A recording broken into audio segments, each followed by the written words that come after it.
Major general retired Tariq Rashid साहब ने, जबकि हमारे साथ मौजूद है सीनियर साफी तजज़ियाकार मोहम्मद मालिक साहब। बहुत शुक्रिया आप दोनों मेहमानों का अपने प्रोग्राम में ज्वाइन किया। मालिक साहब, सबसे पहले आपकी तरफ आते ही बताएं कि जिस तरह से 11 रोज़ में सूरत हाल बदलती रही है, अप्स एंड डाउन आए हैं पाक भारत ताल्लुकात के अंदर, ज़ाहिर है वो कशीदगी बढ़ती जा रही है, उसमें कमी नहीं आई।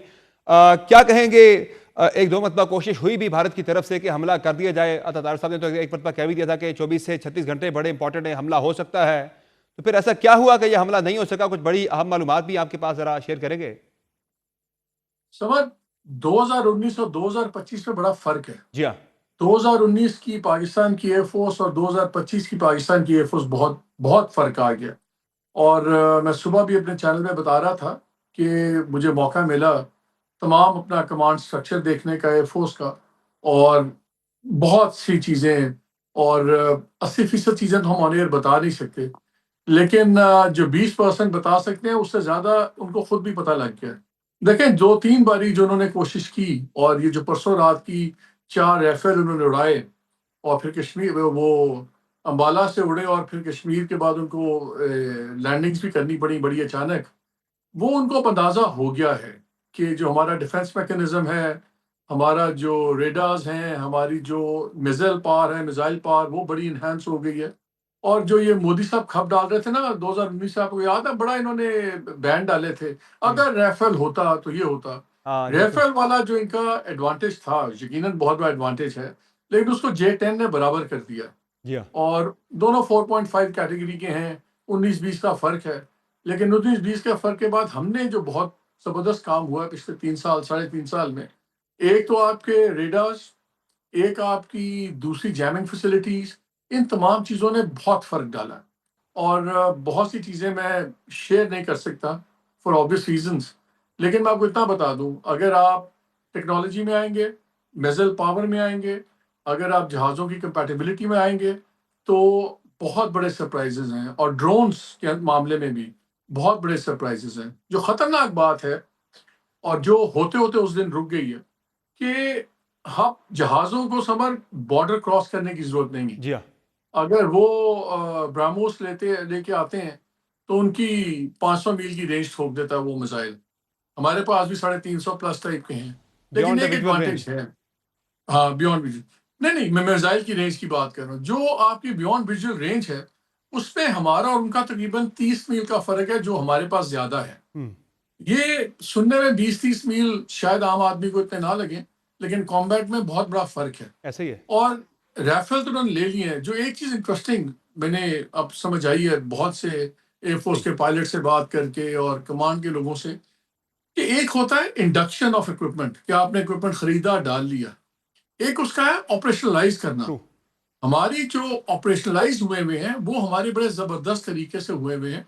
और सही। उसमें फ़र्क ये भी है कि हम बहुत अरसे से लिमिटेड इक्विपमेंट के साथ खेल रहे हैं, लेकिन उससे हमारी एक्सपर्टीज़ बहुत बेहतर हो गई। ऐसा ही आप है। राइफ़ल ले आए, तो ठीक है, लेकिन आपकी ट्रेनिंग, आपका उसके साथ कम्फ़र्ट, आपकी उसके साथ कंपैटिबिलिटी बाकी चीज़ों की बहुत मुख्तलिफ है। ट्रू। मैं कल एक एग्ज़ाम्पल बता रहा था, मैं क्विकली एक बात बड़ी इंपॉर्टेंट बतानी ज़रूरी है। जब हमने F-16 लिए पहली दफ़ा, तो 10 महीने के पैसे दिए पाकिस्तान ने ट्रेनिंग्स के लिए।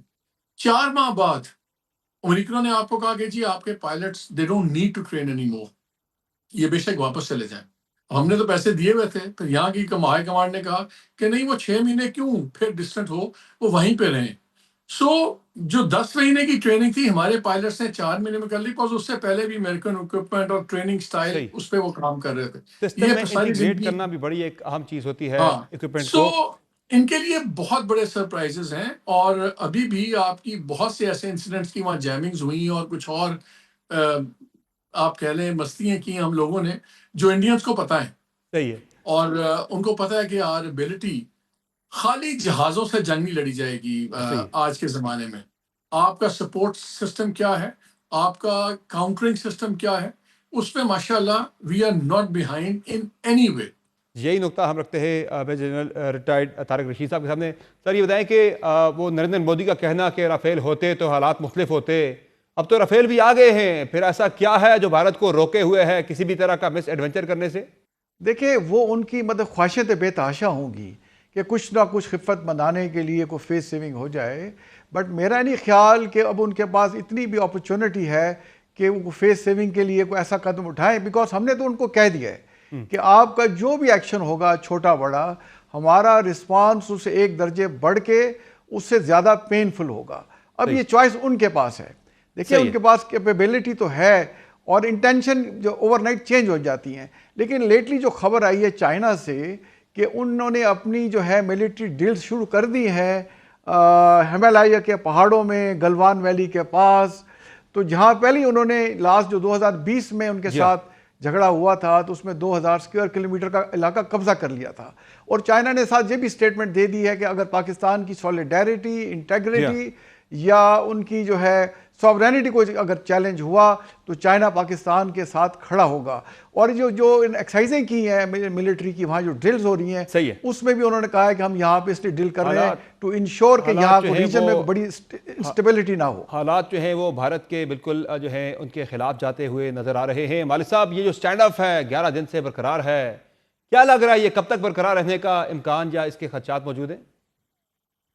देखिए, दो ही तरीके हैं ना। पाकिस्तान का तो क्लियर है कि पाकिस्तान ने नहीं किया। अब दो ऑप्शंस हैं, एक इन्होंने खुद करवाया या किसी रोग एलिमेंट ने किया और मोदी उसको एक्सप्लॉइट करना चाहता है, और मोदी एक्सप्लॉइट ऑलरेडी कर रहा है। आप ये देखें, कश्मीर के अंदर इसी की गाप में 50 घर गिरा दिए। वक्फ का जो अमेंडमेंट एक्ट था, जो बहुत बड़ा एक इशू है कश्मीर के अंदर, उस पर भी रेजिस्टेंस होनी थी। इन्होंने अब इस वाक़े को बेस बना के 2000 कश्मीरी पकड़ लिए, घर तोड़ रहे हैं। उन्होंने तो ऑपरेशन अपनी खुल के खोल दी भी।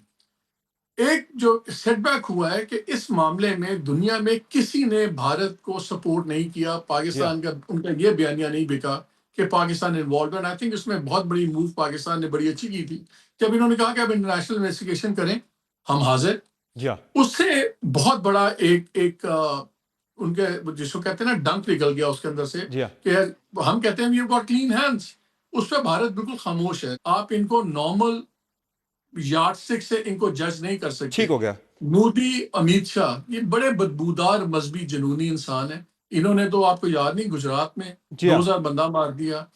मोदी को कश्मीरी नहीं चाहिए, मोदी को कश्मीर चाहिए। ऐसा ही है। मोदी को हिंदुस्तान चाहिए, उसको भारत नहीं चाहिए, उसको हिंदुस्तान चाहिए। जल साहब, आपको क्या लग रहा है ये स्टैंड ऑफ फिर कब तक बरकरार रहने का खतरा या खदशा है? और अब भारत अगर करता भी है कोई ऐसा मिस एडवेंचर तो उसका फिर लेवल या स्केल क्या हो सकता है? देखिए, मैं इस पे दो आपको कोटेशन देना चाहूँगा। एक तो यह है कि it takes one to start the war and to keep its limited. अब अगर वॉर इनिशिएट करते हैं, उसमें हमारा क्या रिस्पांस होता है, किस तरीके से करते हैं, वो हम पे डिपेंड करता है। जैसे हमें हमारी मिलिट्री ने भी कहा, आर्मी चीफ ने भी कहा कि वॉर आप शुरू कर सकते हैं, ख़त्म फिर हमारी मर्जी की होगी। और दूसरा देखें, चाइनीज फिलोसोफर sun Tzu का एक कोट है that if you know your enemy and if you know your self also then you may not need to fear the result of 100 battles। तो पाकिस्तान हमें अपना भी पता है और हमें इंडिया के भी पता है। तो इंशाल्लाह अगर बेटर सेंस प्रिवेल करेगी इंडिया पे तो वो जुर्रत नहीं करेंगे किसी भी छोटी बड़ी कार्रवाई। कर तो सकते हैं, बट मेरा नहीं ख्याल जिस इस किस्म के हालात हैं वो कोई फेस सेविंग चाहेंगे। और फेस सेविंग मेरे ख्याल में यही है कि जैसे पाकिस्तान ने उनको ऑफर किया है कि हम किसी भी इंडिपेंडेंट कमीशन इंक्वायरी के तहत सारी आपसे कोऑपरेट करने को तैयार हैं, अगर आपके पास सबूत है तो हमें पेश करें। यही उन्हें दुनिया चाह रही है। बहुत शुक्रिया।